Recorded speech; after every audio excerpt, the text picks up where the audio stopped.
आपको मालूम है कि जहाँ कोटड़ा जो है वो दक्षिण राजस्थान का आखिरी छोर है और उत्तरी गुजरात से जुड़ा हुआ इलाका है। उत्तरी गुजरात में दो जिलों से जुड़ता है, एक तो साबरकाठा और बनासकाठा। साबरकाठा और बनासकाठा पूरे देश में कृषि की नई तकनीक को अपनाने वाले जिले हैं। जो भी नई तकनीक आती है पूरे देश में एग्रीकल्चर को लेके, वो सबसे पहले इन्हीं दो जिलों के अंदर आती है, क्योंकि यहाँ पे पटेल जो कम्युनिटी है, जो एग्रीकल्चर डोमिनेटेड एक कम्युनिटी है परंपरागत रूप से, तो वो यहाँ पे, यहाँ से क्यों माइग्रेशन शुरू हुआ उससे पहले मैं वहाँ की परिस्थिति बताऊंगा कि आज से यानी 30-40 साल पहले साबरकाठा और बनासकाठा में एग्रीकल्चर के काम में वहाँ के लोकल कम्युनिटी के लोग ही काम करते थे, जिसमें खास तौर से एससी कम्युनिटी के जो लोग होते हैं, जिनको गुजरात के अंदर ठाकरडा नामक एक कम्युनिटी है, वो खेती के काम में काम करते थे। लेकिन सामाजिक जो ताना बाना है कि जातिगत भेदभाव, ठीक तरीके से पैसे नहीं देना, तो इन कारणों से उन लोगों का रुझान थोड़ा कम हुआ अपने गांव में खेती के काम करने के लिए, और वो माइग्रेशन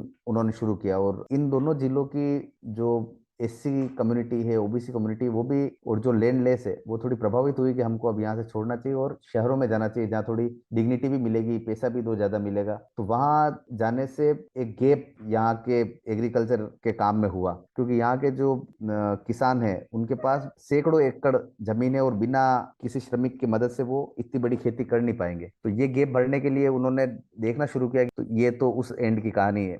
और उसी दौरान इस एंड पे भी इस तरह के, यानी आदिवासियों की, हम भी जानते हैं कि ज्यादातर आजीविका है वो जंगलों से जुड़ी हुई रही है, और ज्यादा बाहर निकल के काम करने में असुविधाजनक महसूस करता है। लेकिन राजस्थान के अंदर, जब मैं बात बता रहा हूँ 30-40 साल पहले की, तो उस समय कुछ कानून ऐसे बने जिन्होंने लोगों को जंगलों से दूर किया। वैसे तो जब देश आजाद नहीं हुआ था 1927 में, जो वन कानून बने, वो कानून हमारे संविधान ने भी अंगीकृत कर लिए थे। लेकिन एक कानून 1972 में बना, वन्य जीव अभयारण्य को लेके एक कानून बना, और 1983 के अंदर कोटड़ा में फुलवारी के नाल वन्य जीव अभयारण्य भी घोषित हुआ। तो ये दो ऐसे काम हुए जिससे लोगों के जो हक थे जंगलों से जुड़े हुए, वो एकदम कमजोर हो गए, और कानून थोड़ा हावी हो गया। और वन विभाग ने भी लोगों को किसी भी तरह की उपज लेने से मना कर दिया, और एक संघर्ष शुरू हुआ। जो नई जनरेशन थी उसको लगा कि अब जंगलों से ज्यादा कुछ मिलने वाला नहीं, तो हमको मजदूरी की तलाश में इधर उधर जाने की जरूरत है।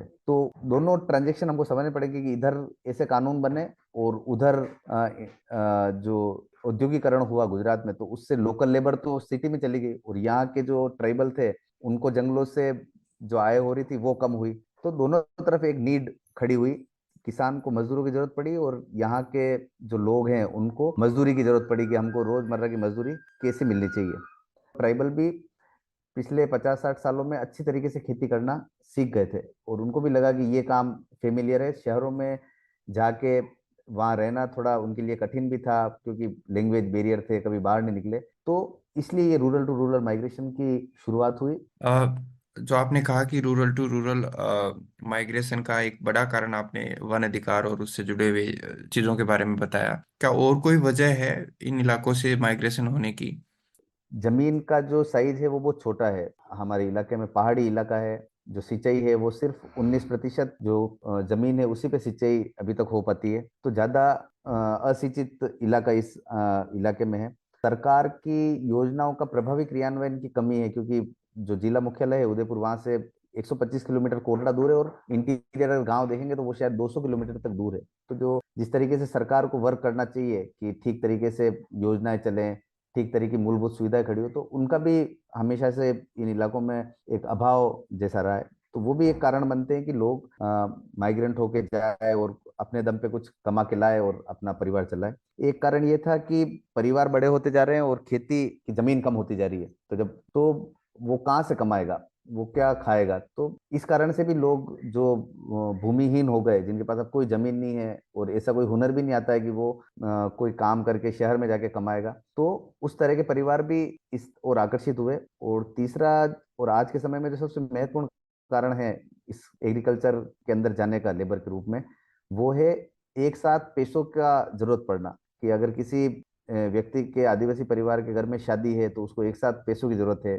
आर्थिक जरूरतों को पूरी करने के लिए भी ये सिस्टम शुरू हुआ, और इस सिस्टम में सबसे बड़ा एडवांटेज ये है कि एडवांस इसमें किसान मजदूर को देता है। जिस समय मजदूर, क्योंकि मजदूर खरीफ की, रबी की, यूं पूरी फसल में जाता है, ऐसे नहीं है कि डेली वेजेस पे जाता है, वो शेयर क्रॉपिंग के रूप में काम करने के लिए जाता है। तो एक अनुबंध दोनों के बीच में होता है, कोई लिखित वगैरह नहीं होता है। जो ट्रेडिशनली वो मौखिक होता है कि वो उसको 20-25 हजार रुपये एडवांस देगा मजदूर को, तो मजदूर अपना जो भी घर का काम है, शादी ब्याह है, ये है, तो वो करेगा उन पैसों से, और फिर वो खेती के काम में परिवार सहित चला जाएगा। जी, तो आपने बताया कि यहाँ के जो लोग हैं वो क्यों रूरल टू रूरल माइग्रेशन करते हैं और किसानी उनको क्यों पसंद आ रही है, लेकिन मैं अब इसके नफा नुकसान के बारे में जानना चाहता हूँ कि आखिर ये जो शेयरिंग क्रॉप है, क्रॉप करना है, इसका गणित क्या है, क्या नफा और नुकसान है किसानों को और मजदूरों को, दोनों एंगल से देखने की कोशिश कर रहे हैं।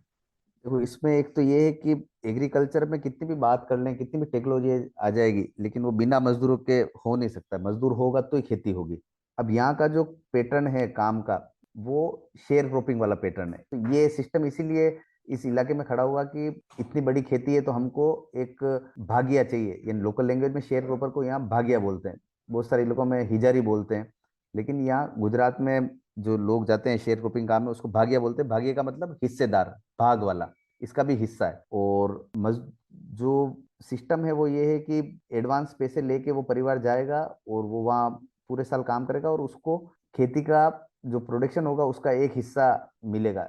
तो अभी जो हिस्सा चल रहा है वो पांचवा और छठा, दो हिस्सा का ज्यादा प्रचलन है। अगर लेबर बिल्कुल पास में आराम से उपलब्ध हो रही है तो वहाँ छठा हिस्सा है, लेबर थोड़ी दूर अगर जा रही है तो वहाँ पांचवा हिस्सा है। तो वो डिमांड सप्लाई वाली बात है कि छठे हिस्से का मतलब ये है कि किसानों का ये कहना है कि एक हिस्सा है वो हमारी जमीन का होगा, एक हिस्सा पानी का होगा, फिर तीसरा एक हिस्सा बीज और खाद का होगा, और एक हिस्सा नई टेक्नोलॉजी का होगा, क्योंकि किसानों का कहना है कि अब तो नई तकनीक भी आ गई है, मेहनत कम करनी पड़ रही है, तो एक हिस्सा हम उसका भी रखेंगे।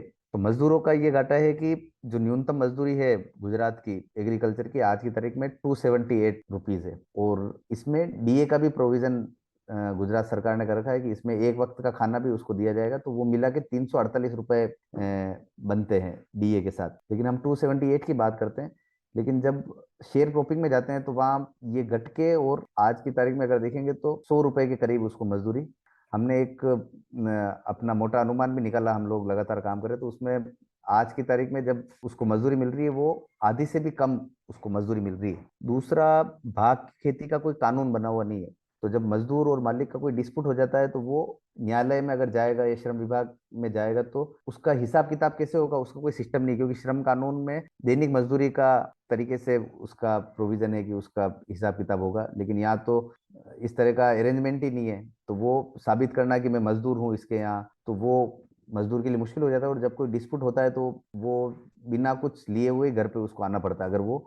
और तीसरा जो मजदूरों को घाटा है वो ये है कि जब वो एडवांस लेते हैं किसानों से, तो किसान एक साथ पूरा एडवांस नहीं देता है, क्योंकि किसान ने भी अपनी इकोनॉमी समझ ली है कि अगर मैं एक साथ एडवांस दे दूंगा और एडवांस लेने के बाद अगर मजदूर को समझ में नहीं आया और वो चला गया तो मेरा पैसा डूब जाएगा, तो वो किस्तों में पेमेंट करता है। और अगर किसान को समझ में नहीं आया कि मजदूर ठीक नहीं है या ये ज्यादा चलेगा नहीं, तो वो उसको बिना सेकंड किस्त दिए ही रवाना कर देता है। तो इस तरह के ज्यादा डिस्प्यूट इसमें आते हैं, और इसमें मजदूर का पूरा साल खराब हुआ, क्योंकि मजदूर को अब नई जगह कोई भाग में रखने वाला होगा नहीं, क्योंकि सबने अपने अपने भागे रख लिए होंगे। तो उस समय मजदूर पूरे साल के लिए बेरोजगार हो जाता है, और वो फिर बड़ी विपरीत परिस्थिति में आ जाता है, कर्जे में आ जाता है। और चौथी जो दिक्कत है वो ये है कि खेती के काम में बहुत बार ऐसा भी रहता है कि जो तय मजदूर हैं, यानी भागिया 4 मजदूर लेके गया अपने साथ, कि खुद उसकी पत्नी, उसका भाई, उसकी पत्नी, तो 4 जने गए, तो बहुत बार काम ऐसा रहता है कि उसमें उन 4 के अतिरिक्त भी मजदूरों को इस काम में लगाना पड़ता है। जैसे गेहूं की कटिंग,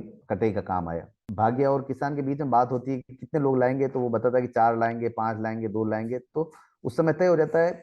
लेकिन अतिरिक्त मजदूरों का बात उस समय होती नहीं है, और भागिया भी ज्यादातर मानता है कि हाँ, मजदूरी का हिस्सा तो मेरे अंदर है, तो अतिरिक्त मजदूर रखेंगे तो मेरे को ही देना है। तो बहुत बार ऐसा होता है कि अतिरिक्त मजदूर और ज्यादा कमा के ले जाते हैं भाग्य से भी, और भाग्य को ये कैलकुलेशन समझ में नहीं आती। तो ये जो चोरी है मजदूरी की, वो एक बड़ा मुद्दा इसके अंदर है। और ये मजदूर देख रहा है पर उसको उसकी गणित नहीं आ रही, तो उसको पता ही नहीं चल रहा है कि मेरी ये चोरी हो रही है। तो ये कुछ कुछ चीजें हैं जो मजदूरों के लिए ठीक नहीं है। किसानों की अगर बात करेंगे, किसानों को क्या घाटा और क्या फायदा है, तो फायदे की बात तो ये है कि उनको आसानी से सस्ते मजदूर उपलब्ध हो रहे हैं, और ये उसका फायदा उठा रहे हैं कि मजदूर के पास एक मुश्त पैसा नहीं है, तो वो पैसा उनको देते हैं और साल भर के लिए एक सस्ता मजदूर उनको मिल जाता है, जो ज्यादा सवाल जवाब भी नहीं करता है। और वो दूसरे राज्य का है तो उस पर ज्यादा नीतिगत कानून उस पर लागू नहीं होते हैं राज्य के। राज्य सरकार भी प्रवासी मजदूरों के प्रति ज्यादा जवाबदेही है, तो ज्यादा मामले भी खुल के सामने नहीं आते। दूसरा, जो भाग वाला सिस्टम डेवलप हुआ है, उससे दैनिक मजदूरी का जो सिस्टम है वो कमजोर पड़ा है। इसका फायदा उन्होंने उठाया है किसानों ने, कि मजदूर जो ट्राइबल मजदूर है वो शहरों में जाने के बजाय गांव के अंदर आना ज्यादा पसंद करता है, क्योंकि वो उसके कल्चर से मैच होता है। ये बात उनको समझ में आ गई। तो वो मजदूर की रेट वो तय करता है किसान। मजदूर कभी नहीं बताता कि मैं इतने लूंगा, वो किसान बताता है कि भैया पांचवा हिस्सा दूंगा, छठा दूंगा। दूसरा जो किसान का फायदा ये है कि मजदूरी का जितना भी खर्च है वो सारा मजदूर के खाते में चला जाता है। और खेती के काम में हम सब भी जानते हैं कि 50% लागत आती है और 50% मजदूरी का खर्चा होता है। बीज का खर्च, पानी का खर्च, दवाई का खर्च और बिजली का खर्च, ये सब एक तरफ है और मजदूरी एक तरफ है। तो किसान को एक ऐसा व्यक्ति मिल गया जो मजदूरी वाला पार्ट सारा अपने आप अपने अंदर समाहित कर रहा है। भागिया एक्स्ट्रा मजदूर लग रहे हैं, उसका पैसा भी भाग्य के अंदर जा रहा है, तो जो मुनाफा है वो किसान का अपने आप बढ़ गया। तो ये एक फायदा है। अब नुकसान क्या है किसान को? नुकसान मोटे तौर पे एक नजर आता है कि बहुत बार ऐसे भाग्य भी किसान के हाथ लग जाते हैं जो एडवांस ले लेते हैं और खेत देख के जाते हैं। 20,000 लिया एडवांस, खेत देख के गए, 2 दिन रहे और तीसरे दिन बिना ही सूचना के चले गए। तो ऐसे केस भी होते हैं, पर वो 2 से 3% तक होते हैं। ऐसा एक एक बस ये सवाल है कि ऐसा क्यों होता है कि मजदूरों को एक्स्ट्रा मजदूर रखने पड़ जाते हैं?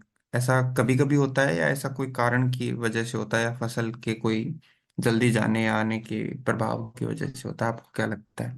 टाइम था जब खेत कम थे, यानी पहले पड़त जमीन भी हुआ करती थी और घास वगैरह होती थी। पर अभी एग्रीकल्चर का पैटर्न बदला है। अब एग्रीकल्चर भी एक इंडस्ट्री के तौर पे किसान ने देखना शुरू किया है, और वो प्लान करता है कि मैं कौन सी फसल बोऊंगा तो मुझे ज्यादा मुनाफा होगा।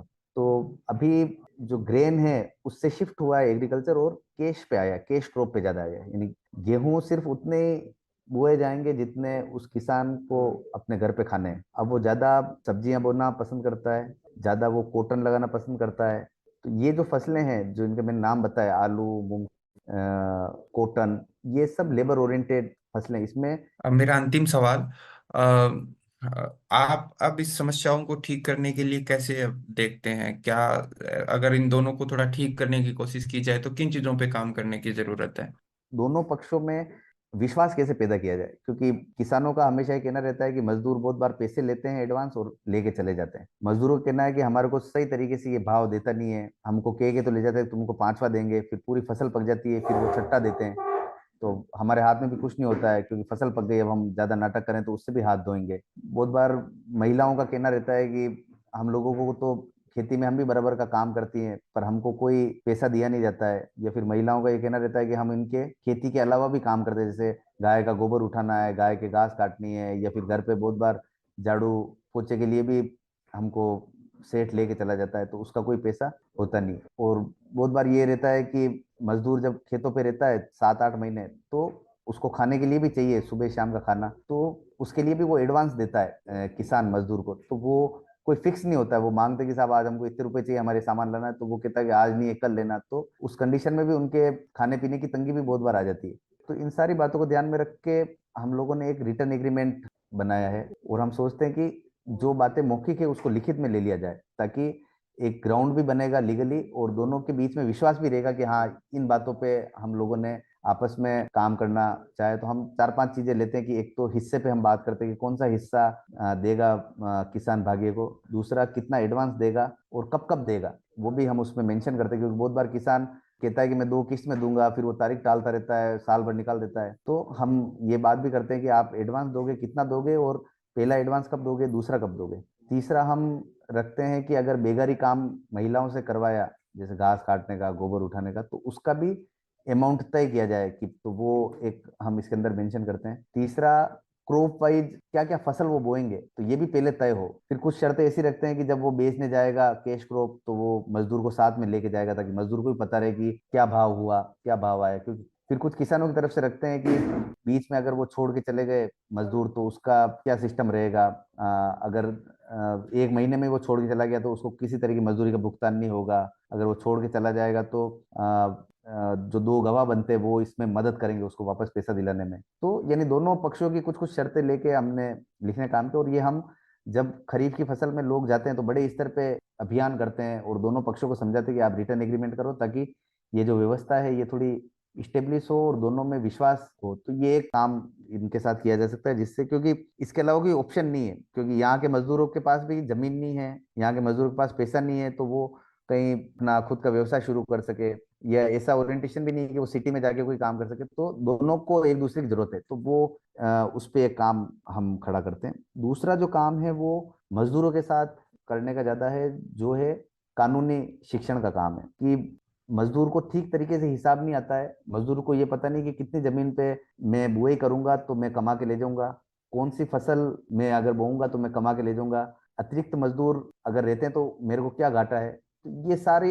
शिक्षण का काम है, और जितना ज्यादा शिक्षण मजदूरों का होगा उतना ज्यादा उसकी अवेयरनेस बढ़ेगी, और वो मांग उठाने शुरू करेगा कि नहीं, मेरा यहाँ शोषण हो रहा है, मेरी यहाँ ठीक मजदूरी मिल रही है, मैं इस तरीके से लेना चाहता हूँ। तो वो एक बड़ा, हमको लगता है कि एक बड़ा काम है मजदूरों के साथ कानूनी शिक्षण का, और सतत ये। तीसरा जो काम है वो काम है मध्यस्थता का काम है, जो हम लोग अभी करते हैं। कि भाग की खेती का कोई कानून नहीं है, मैंने आपको बताया था, और ये जब माइग्रेंट लेबर जब होता है उसके साथ कोई शोषण होता है तो वो सीधा काम छोड़ के घर पे ही आता है, उसको लीगली मालूम नहीं होता है कि मेरे को कहाँ जाके केस दर्ज कराना है, या श्रम विभाग का ऑफिस की जगह। और श्रम विभाग अमूमन जिला स्तर पे बना हुआ है, उसकी ब्लॉक या गांव स्तर पे कुछ होता नहीं है। तो मजदूरों का जो भुगतान अटक जाता है या मजदूरों के साथ किसी भी तरह का शोषण होता है तो वो उसको सुनने वाला कोई नहीं होता है। तो उसमें एक बड़ा काम निकल के आता है कि जो संस्था संगठन अगर इस मुद्दे पे काम करते हैं, जैसे हम लोग कर रहे हैं, तो हम लोग डेस्टिनेशन जहाँ है, जहाँ पे मजदूर काम करने जा रहा है, तो गुजरात में हमने एक केंद्र शुरू कर रखा है, और हम वहाँ मजदूरों का अगर किसी तरह का पैसा अटक रहा है, या मजदूरों के साथ कोई मारपीट हुई है,